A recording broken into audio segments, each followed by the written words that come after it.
Good afternoon, everybody. Welcome back to the Aspen Security Forum. We're going to have a session now with my friend Tony Blinken and my friend Jerry Seib called Foreign Policy Choices for 2021. Let me introduce both of our panelists. Tony Blinken really doesn't need an introduction to most people who are watching this. We became friends and we worked together long ago for President Clinton at the National Security Council. He's had a very distinguished career in public service. As many of you know, he was staff director for the U.S. Senate Foreign Relations Committee in the Obama administration in those 8 years. He was assistant to President Obama and principal deputy national security advisor. He was the national security advisor to Vice President Biden, and he was deputy secretary of state for President Obama and Vice President Biden. He's now senior foreign policy advisor to Vice President Biden and the Biden campaign. And it's great to have Tony Blinken with us. He's going to be interviewed by Jerry Seib. Jerry is executive editor, Washington editor of the Wall Street Journal. He writes a weekly Capital Journal column, which I read and all of us should read. Jerry's had an extraordinary career. He has reported from the Middle East in the 1980s and 90s for the Journal. He covered the White House at the end of the Reagan administration, the entire George H.W. Bush administration. He's interviewed every American president since President Reagan. He's part of the team at the Wall Street Journal that won the Pulitzer Prize for their reporting on the crisis of 9/11. And he has a book coming out, which we just talked about briefly, on August 25th, Jerry's book, We Should Have Seen It Coming, about the conservative movement and Republican Party, will be coming out, a book to read. Really a pleasure to have Jerry here. And Tony, so great to see you here again at the Aspen Security Forum. Welcome to both of you. Thank you. Thank you. So Tony, let's start with the scenario. Joe Biden walked out of the White House in January of 2017 as vice president. Let's say perhaps he walks back into the White House in January of 2021 as president. How will the world have changed in the intervening 4 years? How will he have changed in the intervening 4 years? Jerry, first, it's great to be with you. Nick, thanks so much for having me. Wonderful to be with all of you virtually. So Jerry, what has changed? I think in a word, pretty much everything. The Vice President's talked about this. If he's elected president, he would inherit a divided country at home and a world in disarray. And the two are inextricably linked because our own ability to be a force for progress in the world, and so to protect and advance our own security, our own prosperity, our own values, depends a lot on the strength and vitality of our democracy at home. And that's very much challenged in this moment. But I think globally, we have a time of, to state the obvious, extraordinary economic, demographic, environmental, geopolitical change. Just over the past 4 years, technology and information have accelerated a shifting of power and alignments among nation states, a diffusion of power away from nation states, and growing challenges of effective governance within them. So I think what's changed is the need to do two things. We have to approach this with equal doses of humility and confidence. Humility because we now face the most challenging and complex international security landscape, I think, in decades, and we can't just flip a switch and make everything right. But confidence because it remains within our capacity to shape a better future in which our people are more secure, more prosperous, and opportunity is safeguarded. I think the big thing, though, the elephant in the room is COVID-19. And arguably, Jerry, that is the greatest challenge the United States has faced since World War II. It's killed more Americans than died during World War I. And more Americans have perished than in every war the United States has fought since 1945, plus 9/11 combined. The recession unleashed represents, I think, the deepest downturn since the Great Depression. Millions of Americans unemployed, threatening entire sectors of our economy. And of course, there are so many tails that could wag the COVID dog. We're looking at emerging markets, debt crisis, food insecurity, more migratory upheavals, humanitarian disasters, more protectionism, more nationalism, more xenophobia, all of which can ricochet back on the United States. And so I think that in a sense, the biggest and most acute change, driven even more by COVID-19, is kind of a central dilemma. On the one hand, this should be a wake-up call that our own fate in the United States is inextricably linked to events beyond our borders.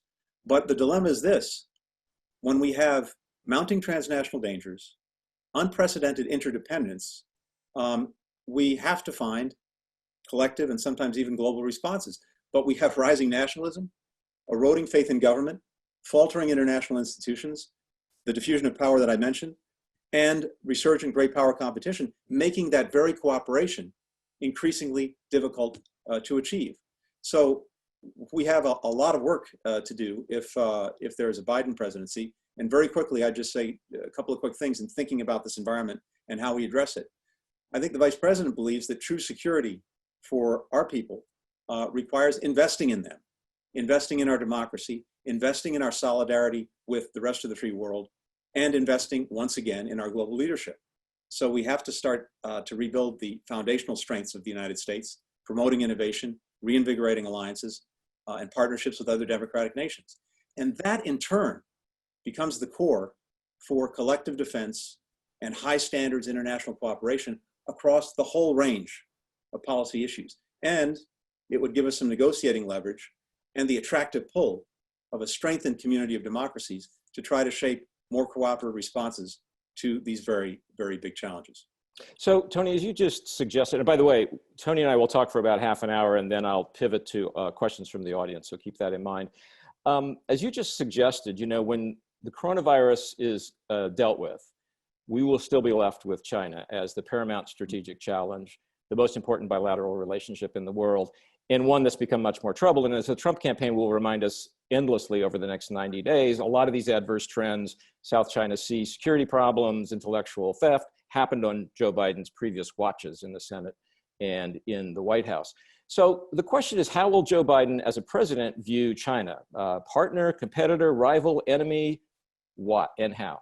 Probably some combination of all of the things you just said. China clearly poses a growing challenge across a multitude of dimensions, economically, technologically, militarily, diplomatically. Arguably, the biggest challenge we face from another nation state writ large.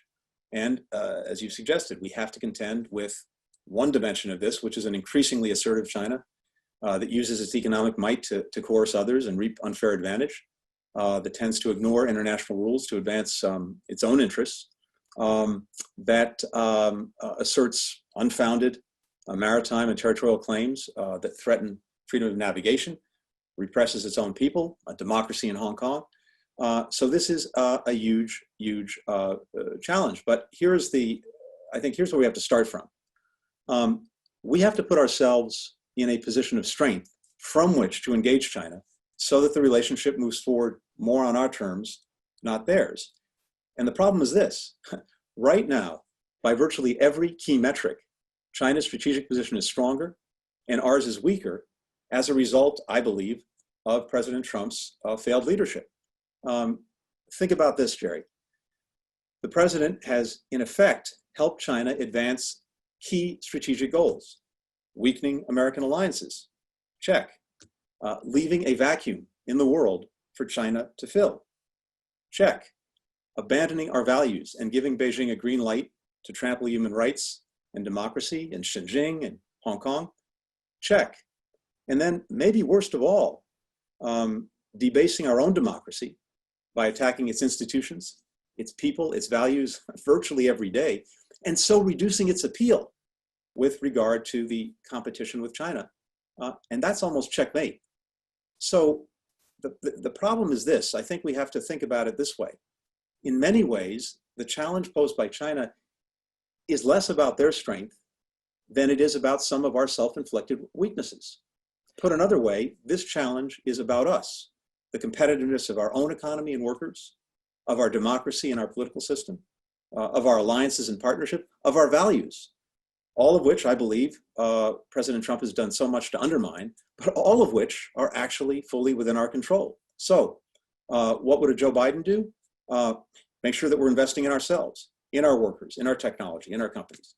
Make sure that we're renewing our own democracy to show its resilience, to show its attractiveness. Make sure that we're working with our partners, not against them, and putting values back in the center of our foreign policy. That's how you engage China from a position of strength. And by the way, that's also the best basis upon which to advance cooperation with China on issues where we clearly have mutual concerns, whether it's climate change global health, non-proliferation. I don't think it's too late to be smart and tough at the same time. That's what we need to do.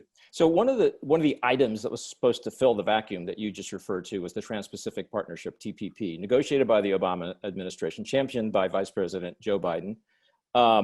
The Democrats walked away from it, wasn't sent to Congress for ratification. President Trump has ditched it.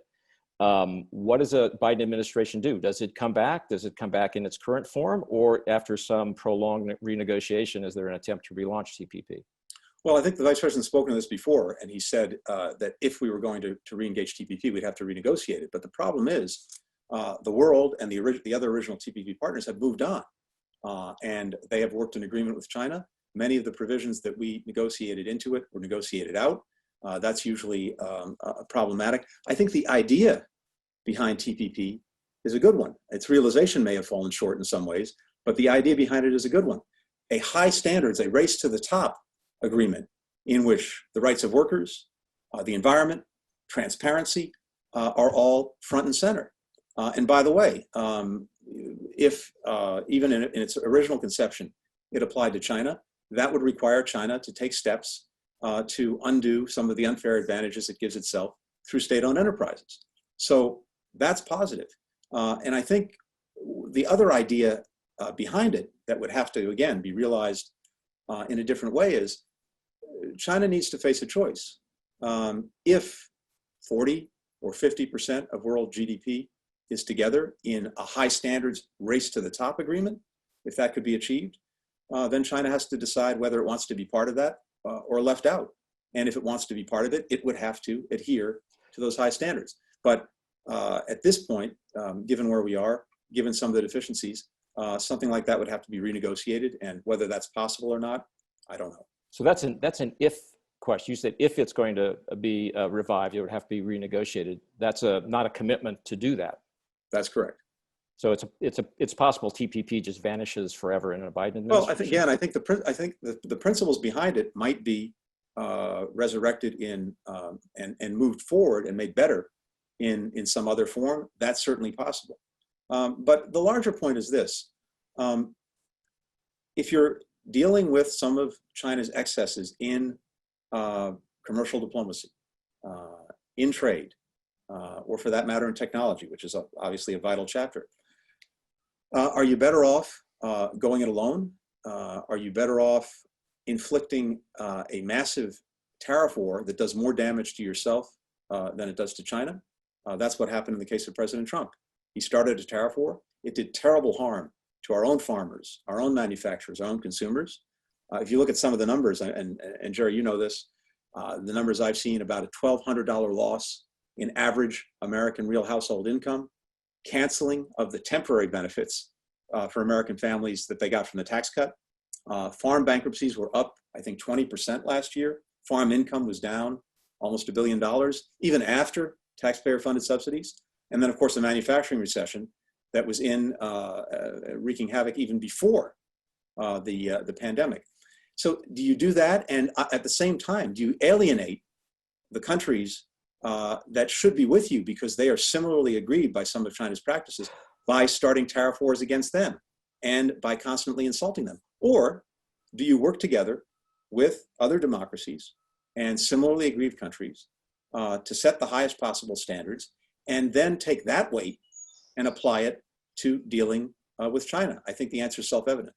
So one more China question, then we'll move on. But in the Middle East, where I used to live and work, people talked about creating facts on the ground. In a way, China has been creating facts on the sea, in the South China Sea, artificial islands, territorial claims. Is that a fait accompli, or can those be rolled back? Is there a way to roll that back?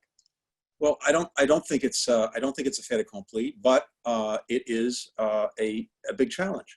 But I think again, what you have to do is a few things. You have to reset the foundation to be able to approach China from a position of strength. And as I said, that requires, in the first instance, actually investing in ourselves, reinvesting in our own alliances, making sure that we have the appropriate deterrent capacity. By the way, you'll recall that the rebalance to China under the Obama-Biden administration did those very things, including, for example, deploying about 60% of our naval assets to the region. And then I think you have to be very clear, very direct, and make make your views and what you're going to do known. Let me give you a quick example.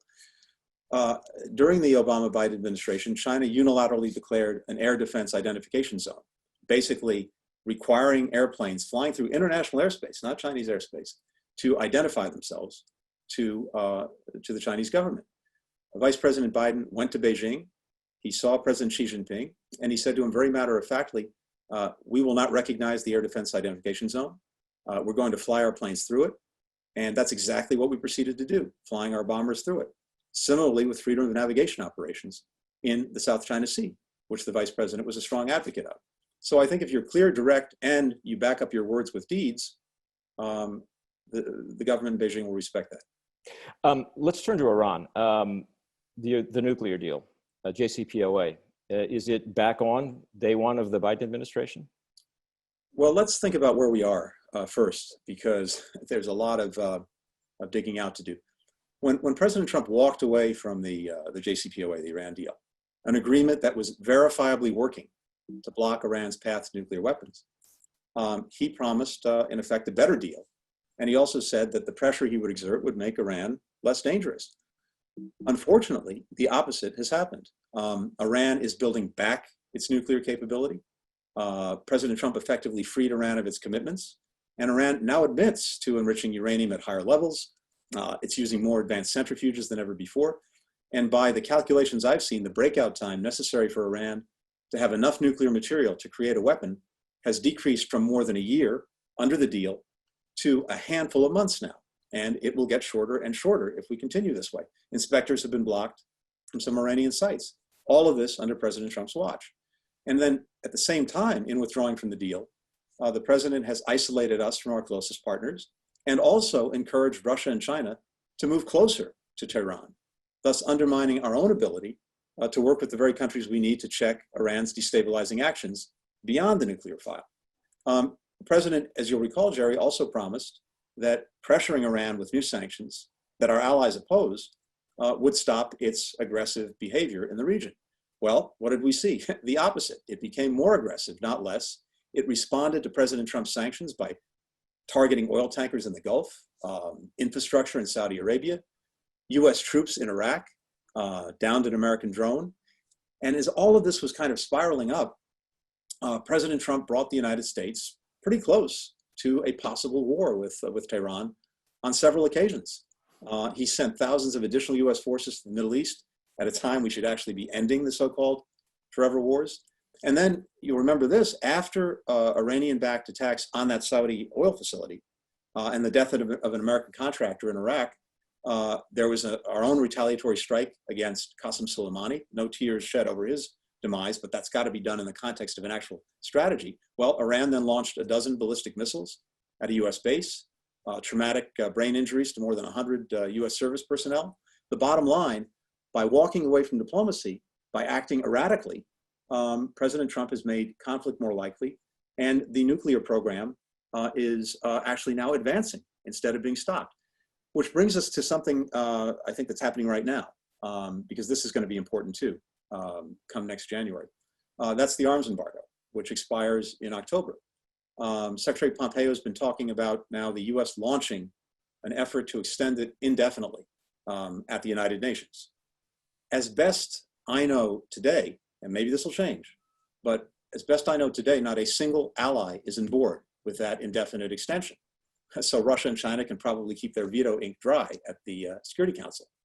And the administration may complain about the sunset of the conventional arms embargo, but it was a main element, or rather I should say a main element of that embargo was negotiated and put in place by the Obama-Biden administration through the hard work of disciplined and competent diplomacy.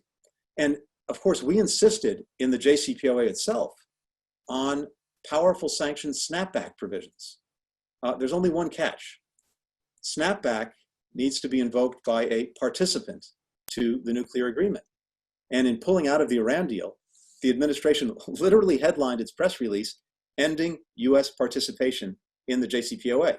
So legally, maybe it'll make whatever arguments it wants to make, but legally it seems to be on pretty shaky ground in being able to use the very snapback provisions that we negotiated. And so there's a lot of irony in what I'm hearing from the administration, blaming the Obama-Biden administration for the sunset of the conventional arms restrictions, because much of that was actually put in place by our administration in the first place. And we could have probably extended those prohibitions from inside the deal through a unified front with our allies. Now we risk blowing up the United Nations Security Council with implications for North Korea and other policies vital to our security. So that's the long backdrop. That's the foundation. So if Joe Biden's elected president, what he would do, he's been very clear about this, is he would seek to build on the nuclear deal to make it longer and stronger if Iran returns to strict compliance. And then we would be in a position to use our renewed commitment to diplomacy to work with our allies, as I said, to strengthen and lengthen it.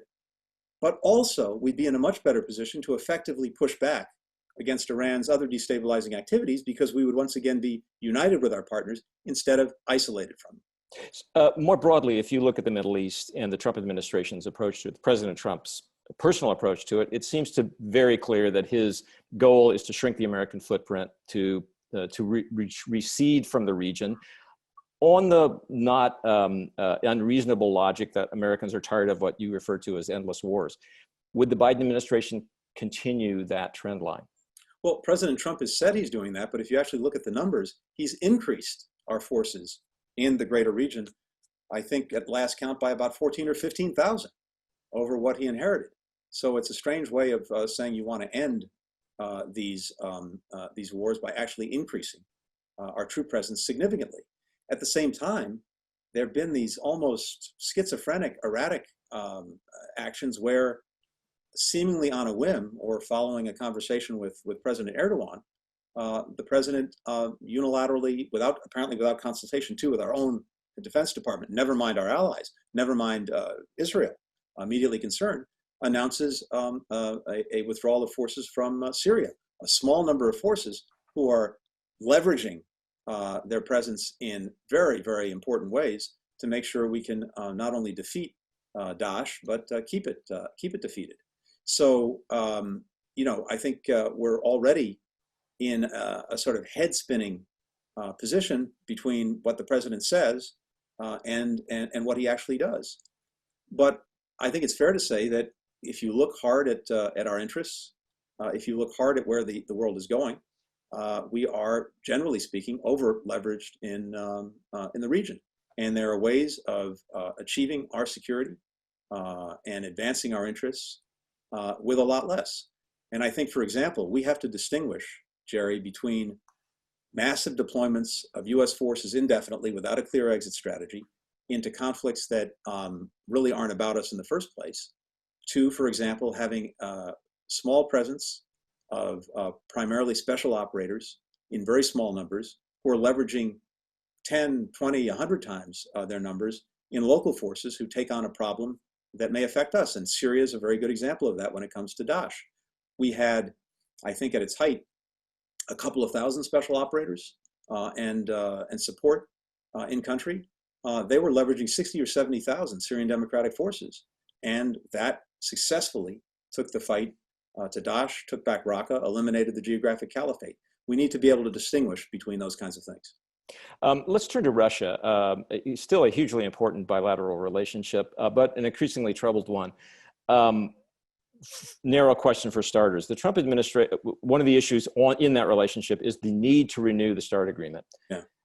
The Trump administration has argued that at this point, given the strategic importance of China and its advances as a strategic competitor, those talks ought to include not just Russia, but China as well. Do you agree?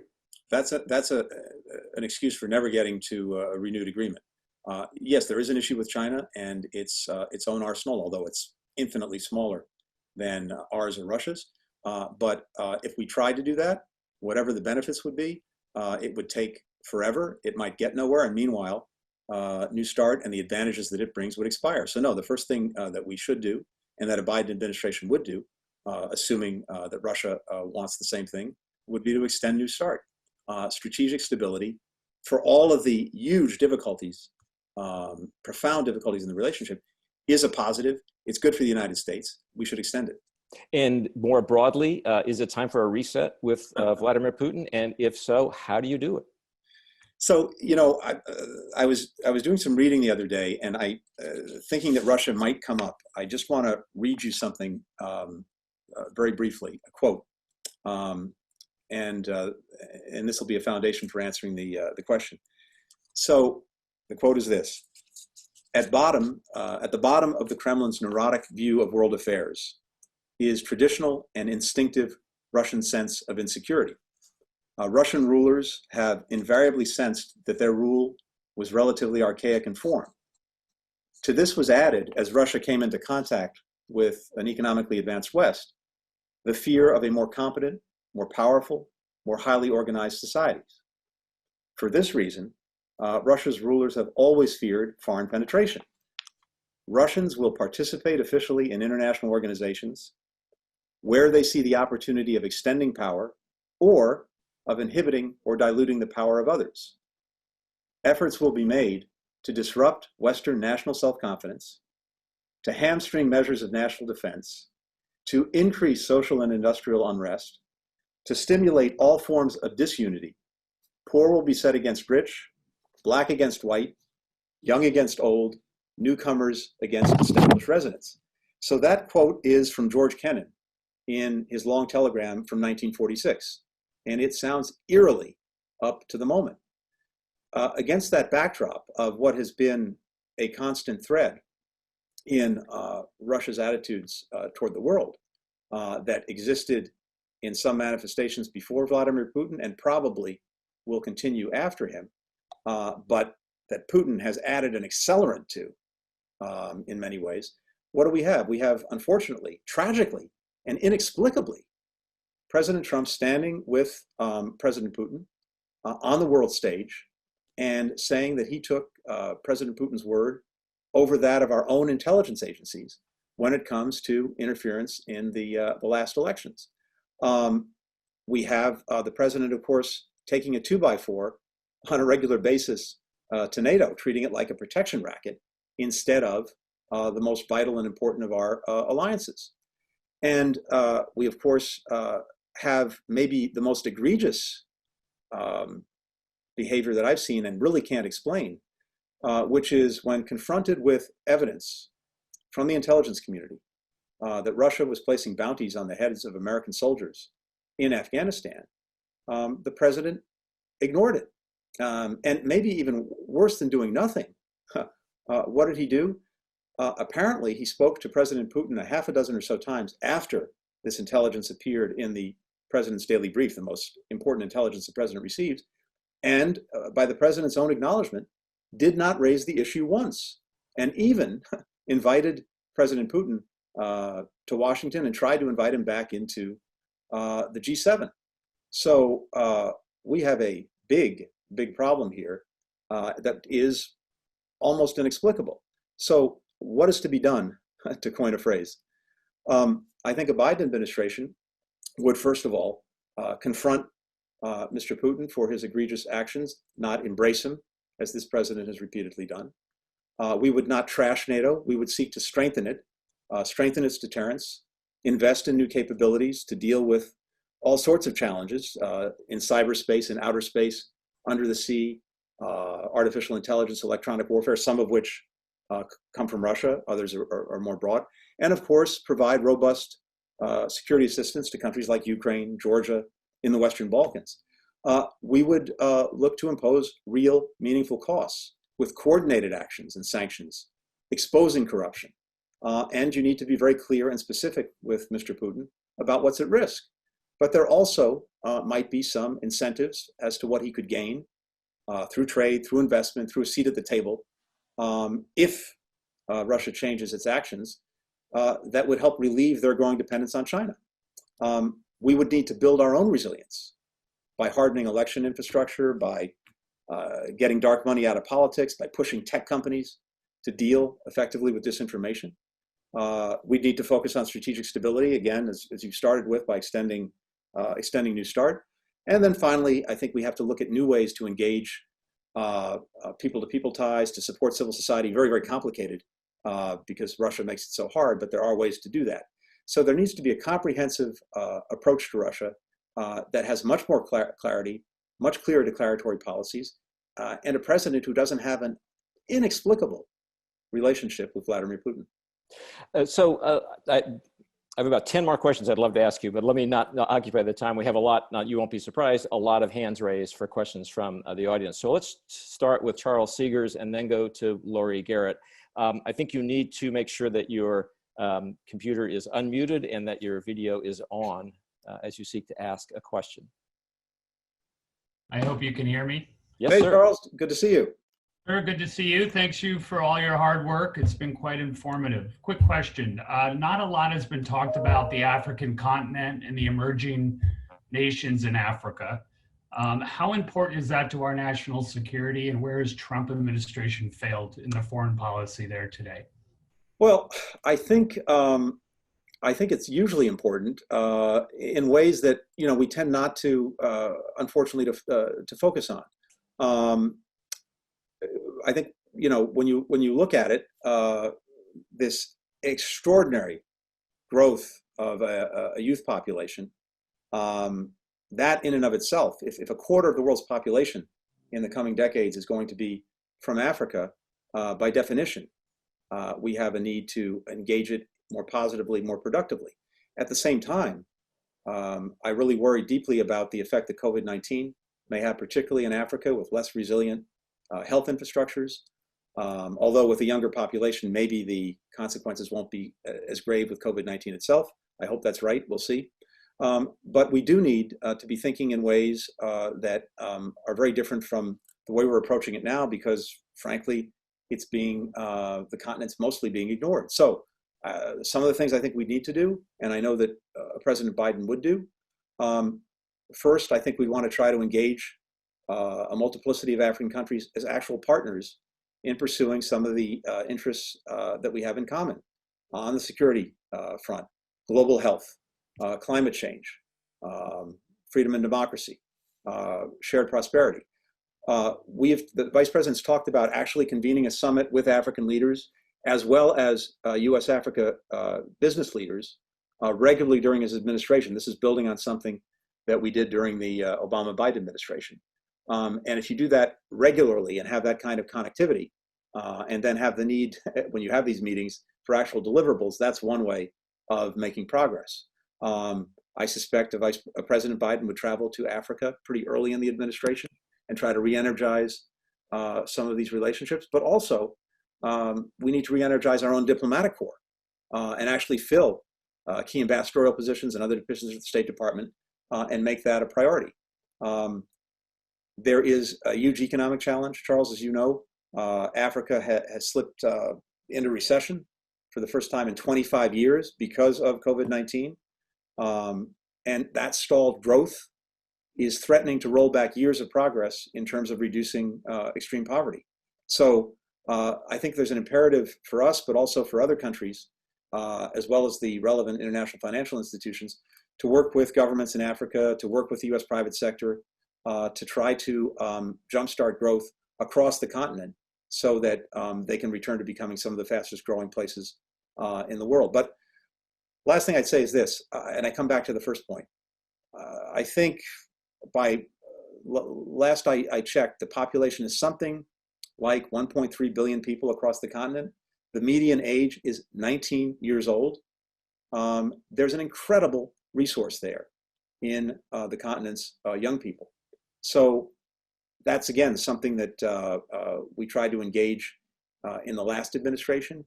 But I think we need to put those kinds of efforts on steroids, including working with the public, the private sector, civil society partners, to try to jumpstart initiatives, economic opportunity, to harness some of the innovation and energy. I remember being in Nigeria a few times I guess it was 2015, 2016.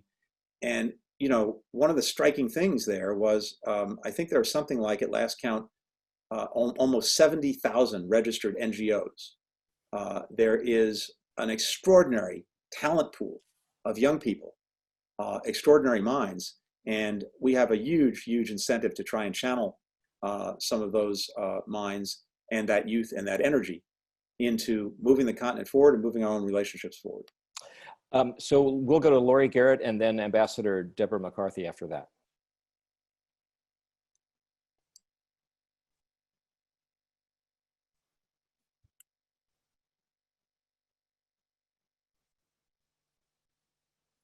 Thank you. There's quite a lag time in getting it to the unmute. Sorry about that. Okay. Tony, clearly there is no strategic plan for confronting COVID-19, the current administration. But I've also scoured every bit of Biden campaign literature and can find no evidence of a strategic plan on the Biden side either, although there are large shopping lists of tactics. Any strategy begins with, what is your strategic goal? Would the Biden administration support a strategic goal of eradication, elimination, containment? What would it be? Thank you. Thanks, Laurie. Well, good to see you, and thanks for the extraordinary work that you've been doing for a long time on these issues. I'm not sure I would fully subscribe to the premise of your question. I think I think there is clearly a strategic approach there. I'm gonna dig through the new website and make sure that if it's not there, it's put there. But you've forgotten more about this than I'll ever know, and I don't pretend to be an expert. But I think there are a few basic principles that make some sense. First of all, with regard to where we are now with COVID-19, we have utterly botched the initial response. In the absence of therapeutics, in the absence of a vaccine, the measures that needed to be taken to protect populations and to protect the economy have been woefully, tragically absent. And so, for a Biden administration, first of all, a lot would depend on where we actually are come next January with regard to the virus. Do we have a vaccine? And then if we do, or vaccines, plural, do we have the right plan to manufacture, distribute in the right way? In the absence of a vaccine, hopefully there are therapeutics, but then I think we have to see whether the various strategies with regard to testing, to tracing, to stockpiling, all of the things that we needed to do that we didn't do, can still be put into effect. But stepping back from this, look, thanks to some of the work that you've done, work that others have done on this, previous administrations saw pandemics as a growing, emerging threat to global health and to the United States. And we worked to put in place programs and people to prevent, to detect, to deal with them as best we could, including in China. And so our administration, the Obama-Biden administration, had a strong CDC presence in China. We famously had a dedicated White House office within the National Security Council focused on pandemics. We had, as you know very well, a program literally called PREDICT to try to detect the emergence of pandemics. So I love it when I hear from President Trump, this was unpredictable. Well, I guess if you eliminate, as he virtually did, a program called PREDICT, maybe that's right. The problem is the administration came along and underfunded or dismantled virtually all of these efforts. And I'm not saying, because we'll never know, whether any of this would have actually helped us in some way to deal with this particular pandemic. But when you take down the defenses you put in place, the early warnings you put in place, the mitigation things you put in place, then you've got a problem. And of course, we had one. Then, when the virus struck and the Chinese government withheld critical information, denied access to international experts, this was the moment to insist that China live up to its responsibilities as a great nation and as the apparent point of origin of this virus.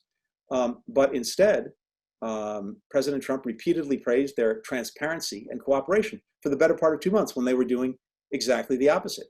And then, and this again goes to a strategy point, he walked away from the WHO in the midst of a pandemic instead of working to reform it from within, ceding our leadership to China and making it less likely that the WHO could be a vehicle for actually, for example, investigating what happened to make sure that we can learn lessons from this pandemic and put in place measures and strategies to make it less likely that it happens again, or if it does happen again, to much more quickly mitigate the downsides. So, I think we would look and act on putting in place these people, these programs, and the resources on prevention, on mitigation, on detection. We would look, and this is I think a different area. We would look at our own resourcing to make sure that critical supplies and critical technologies could be sourced in the United States in the event of the reemergence of a pandemic, so we weren't dependent on anyone else for them. And we would actually implement international cooperation and leadership. Again, something that's been totally AWOL. Let me end with this. When we had past crises, well, nothing's really been of this dimension, but when we had large global challenges in the past, the United States, whether it was a Republican administration or a Democratic administration, took the lead in working to forge international cooperation and coordination. I'm thinking of HIV/AIDS and the extraordinary work that the Bush administration in that moment did, saving, I think, millions of lives. I'm thinking of the financial crisis in 2009, where American leadership and engagement, bringing countries together in a coordinated response to the economic crisis, I think significantly mitigated its downsides as bad as it was and allowed recovery more quickly. We've been totally AWOL internationally from dealing with COVID-19. That needs to change too. That also has to be part of the strategy. I should note here that we're originally scheduled to end at 5. Tony's kindly agreed to stay on for a few extra minutes, so we'll go to about 5:10, if that's okay. So we have time for a few more questions. Ambassador McCarthy, and then Maxwell Bone.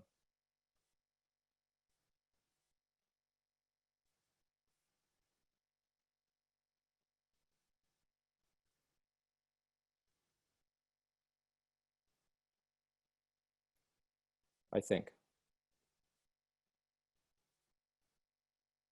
Oh, hello. Oh, I guess we're going to Maxwell Bone. Go for it. Okay.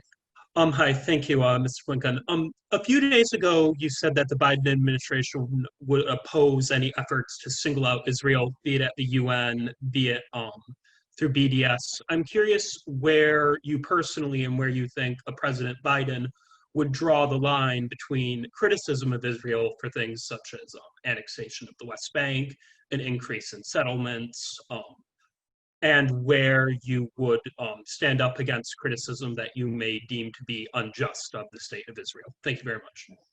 No, thank you. I appreciate it.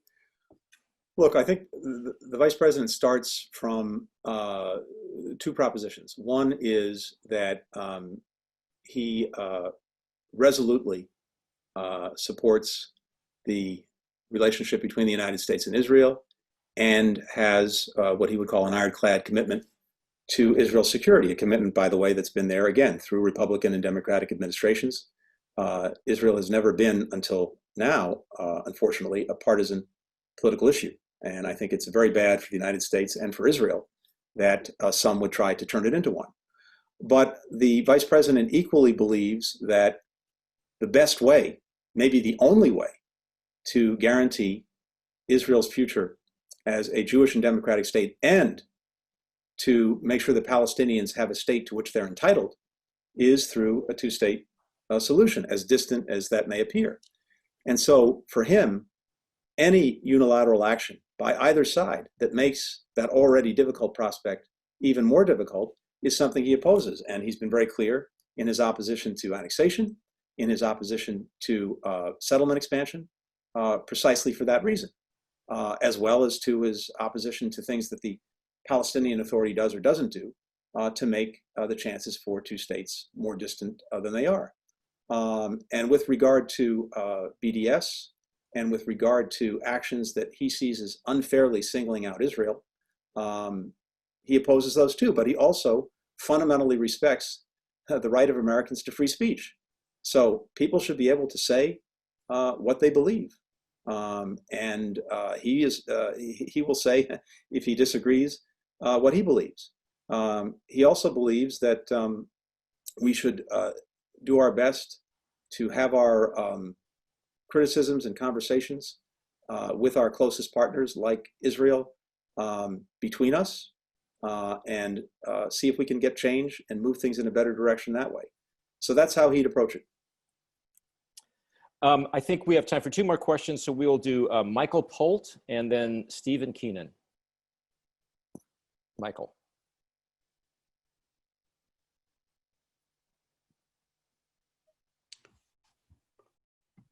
Okay, am I on? Hi, Mike. I can hear you.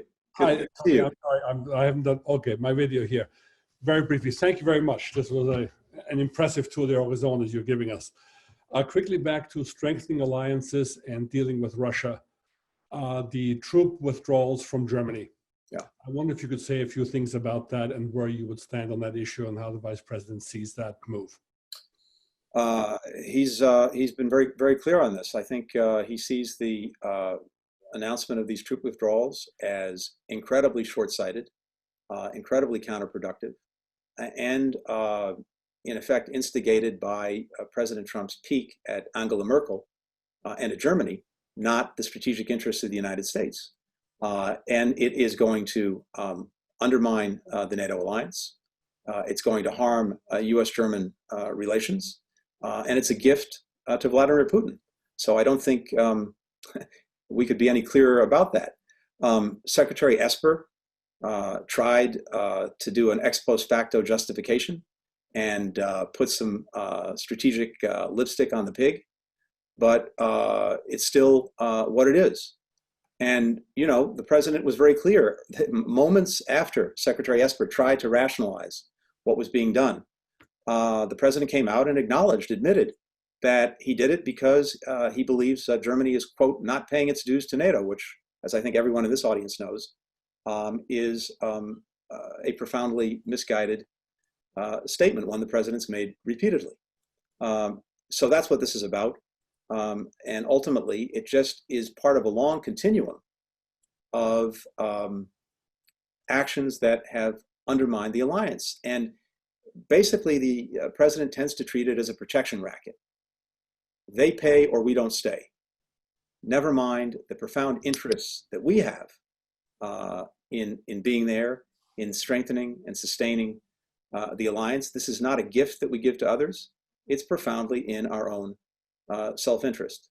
So, you know, one of the, to me at least, most profound tragedies of the last few years has been the dissing of our allies and closest partners and the embrace of autocrats around the world. And it's particularly, Mike, acute at a time when, you know, democracy to some extent is in retreat. We have a democratic deficit.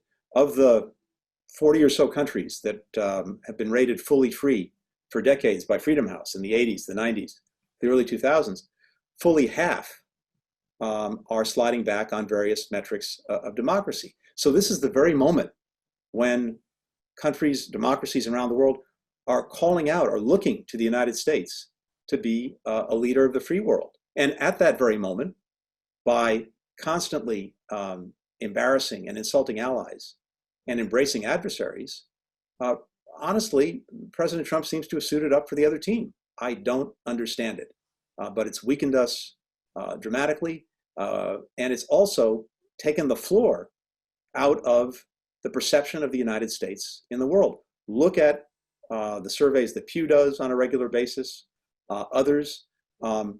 Right now, the United States, in terms of who you trust, which leader you trust to conduct world affairs in a responsible manner, we are now on par with Xi Jinping in China and Vladimir Putin in Russia. And in terms of respect for leadership, that has dropped by 60, 70, 80 points among most of the world's democracies from where it was under President Obama to where it is now under President Trump. And that is a grievous problem for our own security, for our own prosperity, and for our own values, and it needs to be corrected. So one final audience question from Stephen Keenan.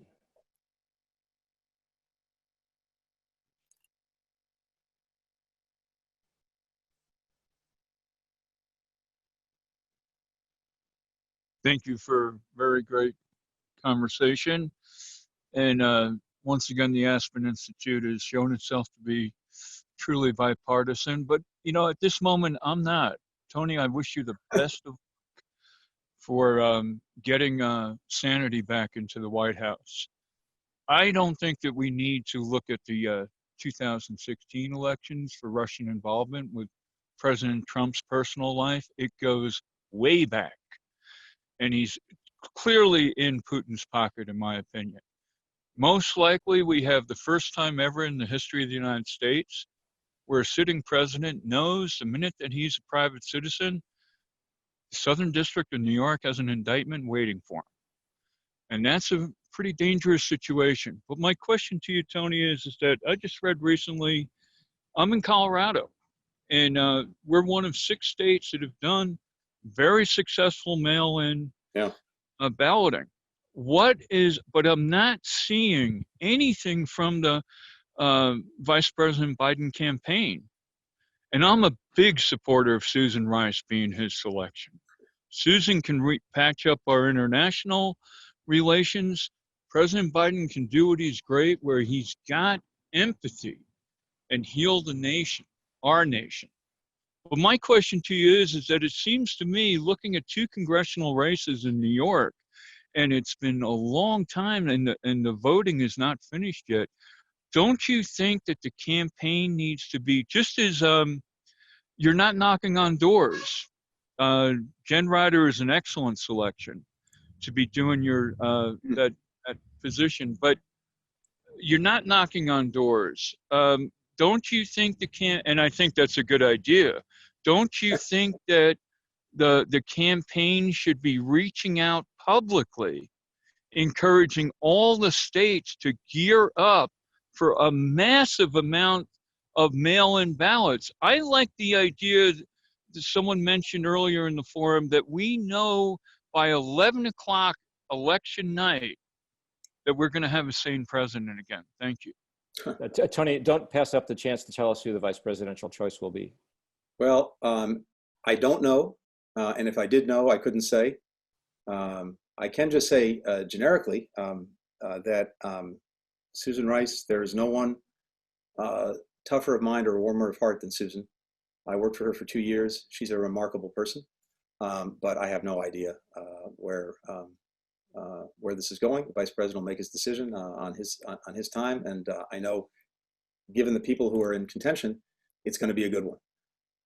But to your point, look, I couldn't agree more. And here's what I can tell you: our campaign has the most comprehensive voter education and protection program of any campaign in modern history.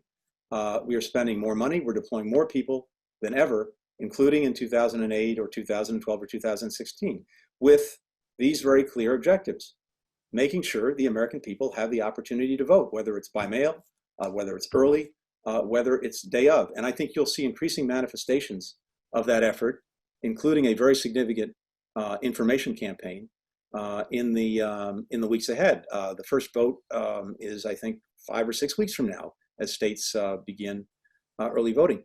But you're right that there are incredibly unique pieces, to state the obvious, to this election. We already had a fragile election infrastructure, but that's been massively compounded by COVID-19. Normally, you would think that whoever the American president is, he or she would be leading a national effort, working with governors, working with states, municipalities, localities, to ensure that we could have a safe and democratic election in November. That's what every past president would have done. That's what this president should be doing. And of course, that's not at all what is happening. So there are significant efforts that are underway, and that will, I think, be more and more visible to register folks, to educate folks about how to vote. We have vote by mail that, of course, is endangered in part by the failure to replenish the Postal Service's budget. Democrats in Congress are fighting to make sure that happens. It's unbelievable to me that the American people would accept the gutting of the U.S. Postal Service. It's one of their, forget the election even, it's one of the lifelines that we have in the midst of COVID-19. We obviously have lots of interesting challenges. You're right that these primaries have sort of put on full display. I mean, small examples. One is in some jurisdictions, a lack of scanners. So you get, a huge influx of mail-in ballots that the locality is not prepared to deal with because it doesn't have enough people. The way you normally would deal with it is to have a scanner so that you can pretty rapidly move through them. But if you don't have a scanner, or you've only got one instead of 5 or 6, then you've got to count everything by hand. And then if you don't have the people to do that, especially because COVID-19 has made it harder to attract seniors who typically are folks who work the polls, you've got these problems that are feeding on problems. Anyway, a long way of saying, I think not just us, not just the Democratic Party, but a whole host of groups have identified these challenges, are putting resources to them. But, you know, this should be a national effort. Democrats and Republicans and independents should be working together to make sure the vote goes forward safely and democratically. And it boggles the mind that there is not a national effort being led by the President of the United States to make sure that happens. Tony and Jerry, thank you for this illuminating conversation. Tony, I know you've got probably your 18th Zoom meeting of the day to go to. I just wanted to say, I thought it was so important that you started. One of the first points you made, you started with getting our own house in order, building America. And when you talked about U.S.-China relations, it's not just what the Chinese are doing. What are we going to do at home to strengthen ourselves to compete? And to me, that's probably the most important national security issue right now, starting at home. So thank you for explaining that. Thank you for giving us a very good sense of what Vice President Joe Biden stands for in this campaign. And Jerry, thanks for being a great moderator.